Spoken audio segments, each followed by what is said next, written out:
Okay, real quick as we can, this spot is called What Happened to John. When I was a kid, I had a really strong sense of myself as a spiritual being. And I didn't know what to call it, but pretty quick I learned to call it Buddhism. And I had literal memories of past lives as a Buddhist. And I remember transcending this whole thing and just going, this is a bad dream.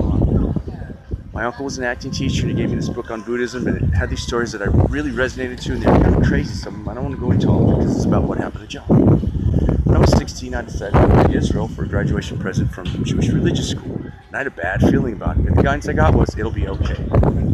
All these years later, all I can say is, God must have a really strange idea of what okay is, or a really diabolical sense of humor, which I kind of doubt. So it's the first one. Because what happened to John was, I went to Israel, and what I got was a whole new awareness of God as a being who is the source of all things, and yet a being, and Jesus as the bridge between this earth and a kingdom of heaven, and a path to walk. And I also got a horrible illness called Morgellons. I didn't know it was called Morgellons until many years later when my friend said, hey, I'm real sick with some stuff that I got probably when I was in the army or who knows where, and I'm researching on the web, and I think you have Morgellons. Try this, try that, try this other thing. Boom. Now I'm getting better, but this thing is dying out of my body, and as it dies out of my body, it causes me to bleed out of my skin, which I didn't the other day, but I do now. So it's going to be hard to get a room on Airbnb. Part of the problem with this whole thing is that I had a doctor. He runs a Medi-Cal clinic. He not only decided he thought I had this, but got a black light and showed me that it was living on my skin, and then later, when it was more dead, was gone.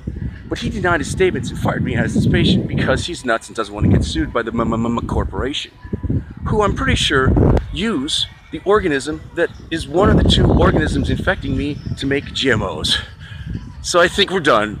That's what happened to John. This has been another in a series of informational spots about what happened to John, and we'll do more later because we have to break it up into pieces.